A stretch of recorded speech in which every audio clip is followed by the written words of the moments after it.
Greetings, YouTubers, and welcome to my 54th TTM video, where today I will share with you 4 TTMs I got in the mail, a couple of pickups, and some shout-outs to some great channels, and also some more prizes to add to the June 1-year anniversary giveaway. Sorry I've been away for a week. I've been trying to watch everybody's videos and everything. Haven't gotten anything until just yesterday and today, so figured I'd do one show here and make it, easier for me, easier for you, so to speak. All right, let's start off with the shout-outs for some fine channels. The first shout-out goes to a new channel I've been watching. It's Undrafted Player, the Undrafted Player there. A little closer there. He's got a lot of football stuff he's been showing off. Seems to really enjoy what he's doing. Just started watching him. He's only got about 20-something subscribers. So give him a look-see. Nice gentleman, nice French gentleman. I don't know if he's from France or Canada, but very nice gentleman. And I like his channel, so give him a check out. Next one is Shoebox Legends. Another great video. You can go check him out and see what he's got. A lot of good stuff on his channel. Third is Steve Speaks. Old Steve. Another great channel. Check him out. A lot of good content. And fourth is Kite's Curiosities. I just started watching him. He's got about 11 subs. He does TTMs, breaks open stuff. So give him a look-see. If you like them, you subscribe, If you don't like them, give them a sub anyway. What's it cost? They don't cost nothing. You make someone happy by being a sub, and that's really good. That's the good part. Also, I want to give another shout out from the last video to my man Freedomsufferer Cards, and the reason being is he sent me a great package of cards that I won, but he also included 2 that I forgot to include in the video, and that is my fault. I apologize, my friend. The first one was Philippe Myers of the Philadelphia Flyers. Nice hockey card. And the second one is a little stadium club, and that is Mr. Randall Cunningham. Randall Cunningham. Yeah, he signs through the mail, too. That's a nice looking card. I had a couple of Randall Cunninghams, but I don't have that one. He does sign through the mail, so I may send that to him. He charges $25. I believe that's for like anything. If I read the note right, that was posted. So give him a check. But thank you, Freedomsufferer. That is very nice of you, Mr. Michael. I appreciate that, and I'm sorry I forgot to include those. Very nice cards, very generous again of him for that giveaway. And next, I got another shout out to a channel that you got to go subscribe to. These are great guys. The future. They're doing it right now anyway. They're the future, present and the future. jkjkjohnny and his brother Marky Mark. Got to include Marky Mark. These guys sent me some cards, because I watch their channel. They're great supporters of my channel. I watch their videos. They're entertaining. They're informative. These are good young guys. And they sent a nice letter. Greetings from Canada. Angry old man. I believe that's me. We enjoy watching your channel. After watching you, we started doing Flashback Fridays. And even sent out a few TTMs. They do a great job on Flashback Fridays. I learn a ton from them about hockey players, and their TTMs are fabulous. Thank you for watching us. We sent you a few cards, and they sent more than a few. We hope you liked them. I do, gentlemen, very much. Happy Easter, John and Mark, also known as jkjkjohnny and Marky Mark.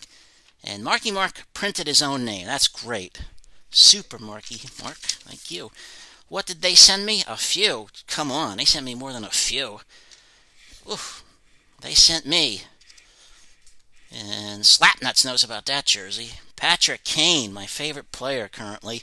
They sent me 1. They sent me 2. They sent me this one. I like this one too.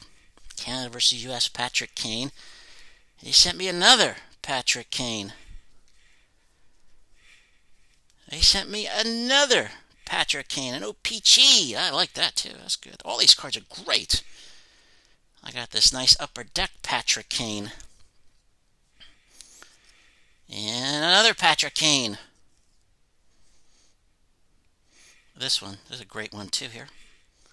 Patrick Kane. There's Patrick hoisting that cup. Lord Stanley's. And then this one. My goodness, fellas. You outdid yourself.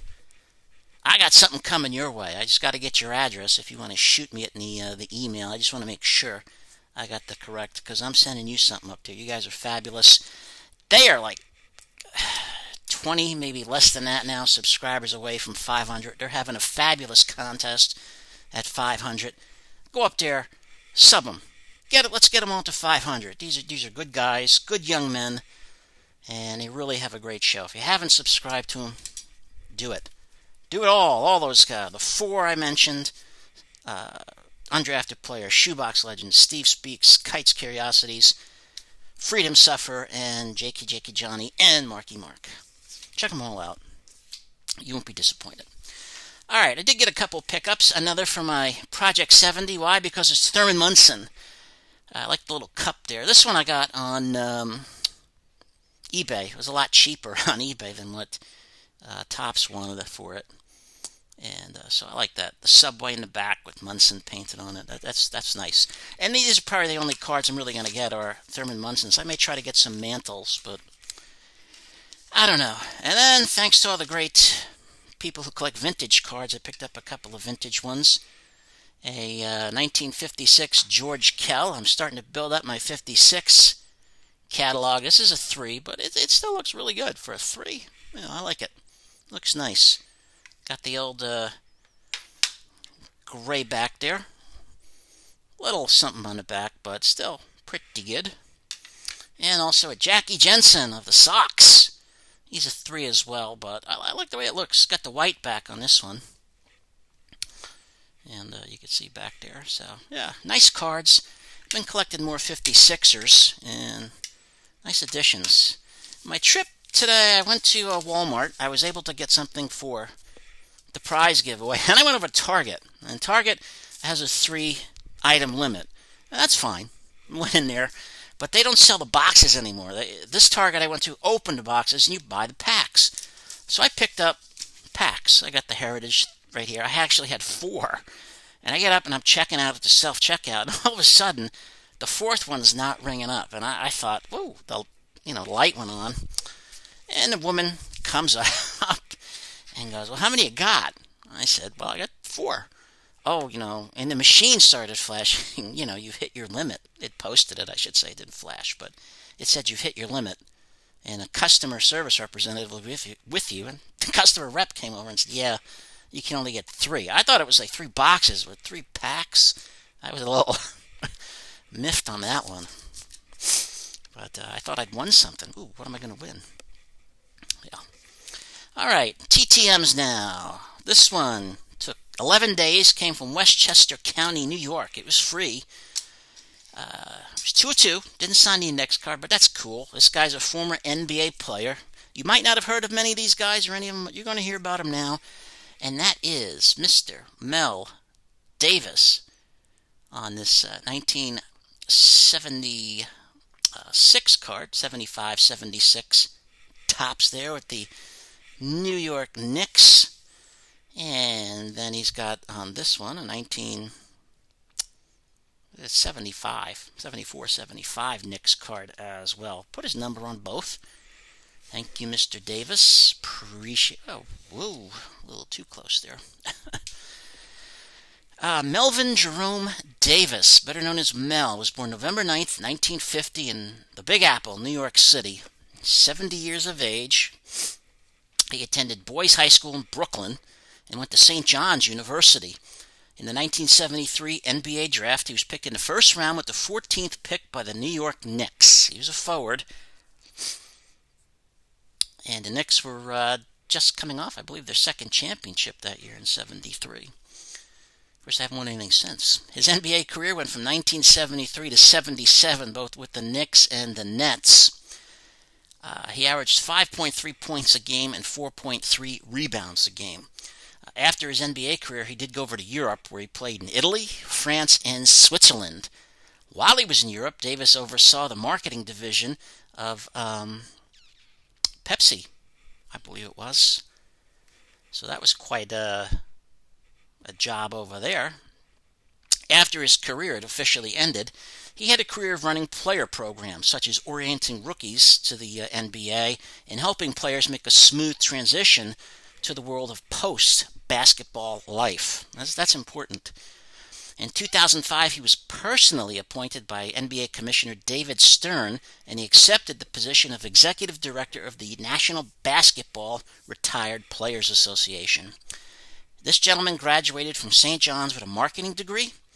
Then he went on to Fordham University, where he got master's degrees in psychology and counseling, and then went to New York University, where he got a master's degree in career planning. So he certainly got a lot of degrees in a lot of stuff that I don't think I could get degrees in, but very smart man, and a lot of degrees there. So yeah, I was impressed with that. So thank you, Mr. Davis. 2/2. I like the old vintage basketball cards there. Get them signed, especially when they're on the Knicks. And this next one, came from Georgia. 14 days, there was no fee. 2/2. He didn't sign the index card. This is probably one of the greatest running backs people may never have heard of if it wasn't for an injury. And that is Mr. William Andrews. He signed the old Topps in Action card. I like that in the old Atlanta Red. And this football card was a made one. This wasn't part of the Topps collection, but I like the way it looked. You know, he was running a football.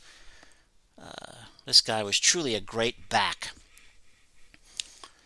William Andrews, born December 25th, 1955, a Christmas baby in Thomasville, Georgia. He's 65, went to Thomasville High School in Georgia, and then went to Auburn University.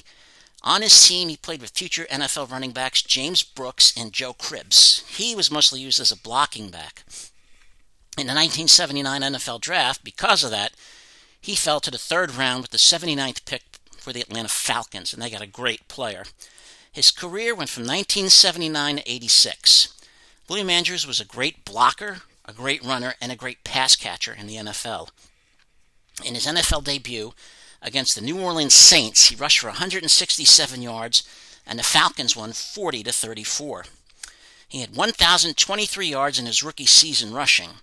In 1980, he helped the Atlanta Falcons to a 12-4 record and first place in the NFC Western Division. He had 1,308 rushing yards, averaged about 4.9 yards a run, and he caught 51 passes for 456 yards. A year later, the Falcons didn't do as well in 1981, but Andrews led the NFL in yards from scrimmage with 2,036. He had over 1,300 rushing yards and scored a career-high 12 touchdowns that season, 10 rushing, and 2 receiving touchdowns. Andrews, that season when he rushed for 1,300 yards, became, along with running backs John Brockton, formerly the Packers, Tony Dorsett, Otis Anderson, and Earl Campbell, one of the running backs to gain 1,000 yards in each of his first 3 NFL seasons. He was 4th in receptions that year with 81 catches. But in the preseason in 1984, he suffered a serious knee injury, which would sideline him for 2 years. He returned in 1986 for one more season, but mostly played tight end. He retired after the 1986 season, and when he retired, he ranked 24th in rushing yards. In his prime, William Andrews was regarded as one of the most bruising, powerful running backs in the National Football League. Ronnie Lott, a Hall of Famer, said that after one game he played against William Andrews against the Falcons, it was on December 19th, 1982, that he had a head-on collision with William Andrews, and he said that head-on collision with him was the hardest hit he'd ever received in his NFL career. So, to give you an idea what his talent was, he could have been a great one except for that knee injury.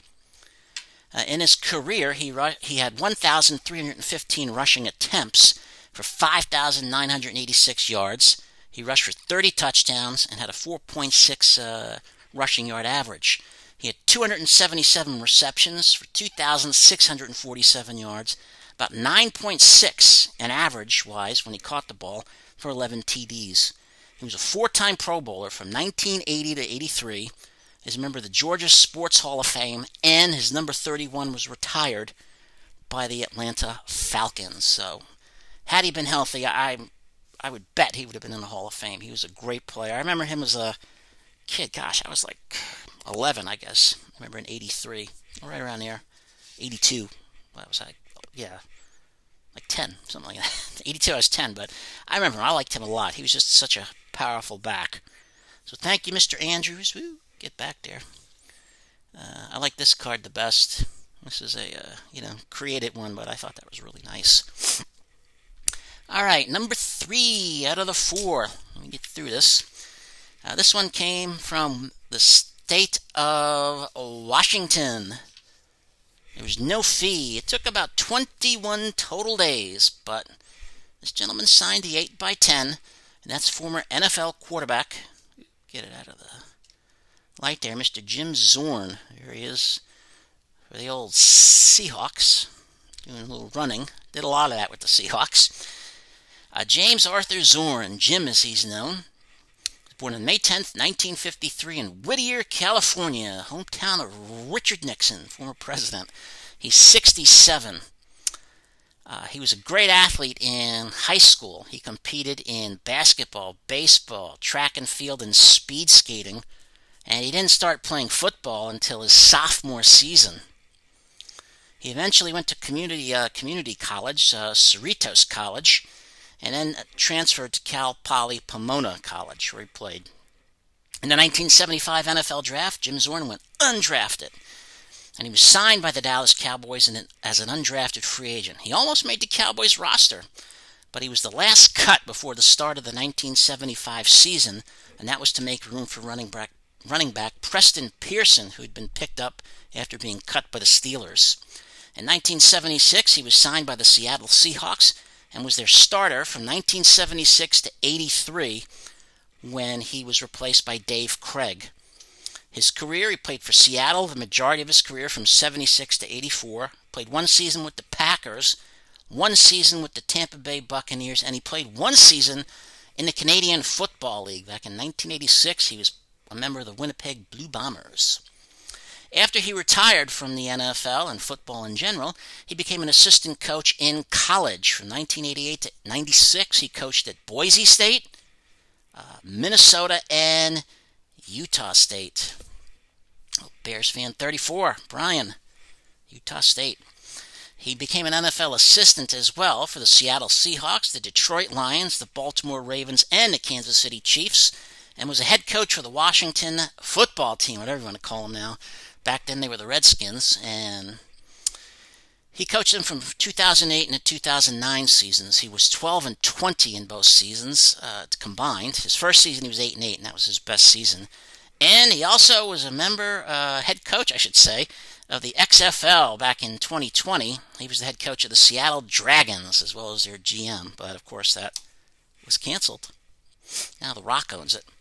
In his NFL career, he threw for 111 touchdowns and 141 interceptions. He had 21,115 passing yards, and he had rushed for 1,504 yards and 17 touchdowns. His favorite target was Hall of Famer Steve Largent. And remember, he started out as an expansion team quarterback, so very hard to win games. His first head coach in the NFL, just a little tidbit for wrestling fans, was Jack Patera. His brother was Ken Patera, a wrestler. He was also a big weightlifter in the international circuit before that. And Mr. Zorn is a member of the state of Washington Sports Hall of Fame and the Seattle Seahawks Ring of Honor. So, yeah, Mr. Jim Zorn, thank you very much for signing. And finally, last but not least, yes, another baseball. This one from a 1962 Met. Took 10 days. From Michigan, I concluded $5, and that's Mr. J. Hook. Signed it there and put on the bottom there, if you can see, Mets, 1962 Mets. So thank you, Mr. Hook. James Wesley Hook, J., was born November 18th, 1936 in Waukegan, Illinois. He's 84. His Major League career went from 1957 to 1964. He was a left-handed batter but threw right. He signed with the Cincinnati Reds as a bonus baby right out of Northwestern University. He played with the Cincinnati Reds from 1957 to 61. He was on their roster when the Reds went to the World Series in 61 to lose to the Yankees that year, and was left unprotected after that season for the 1961 NL expansion draft, and was selected by the New York Mets, Metropolitans, if you want to call them that too. He pitched in New York from 1962 to 64.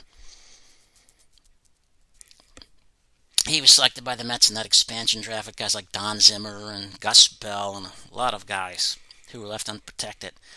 But he became famous for at least Mets history. On April 23, 1962, at Forbes Field in Pittsburgh, Pennsylvania, the Mets were playing the Pittsburgh Pirates. The Mets were 0-9 at that point. They hadn't won a game.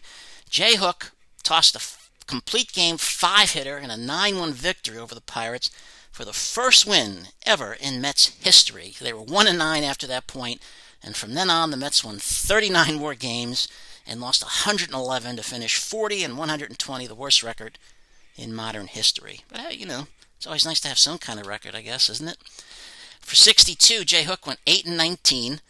He led the Mets in complete games with 13, which you won't see today, and he had 34 games that he started, which also led the Mets. He would receive a master's degree in thermodynamics and retired at the age of 28 to take a job with the Chrysler Corporation. He finished his career with 29 wins and 62 losses, had a 5.23 ERA with 394 strikeouts. But great to have another 62 Met. I don't know if there's too many left. I got two of them out there, Mr. John Demerit and Mr. Felix Mantilla, but I don't think anybody else outside of that is still alive. I still have to check into that. All right. Those are the TTMs, and I'll just show a few more items for the giveaways. Appreciate everybody sticking with me. There were about 8 items originally. Well, I got some more. And the first one, if you're a hockey fan, is this autograph photo of Mr. Bobby Orr. Look at that blood coming down.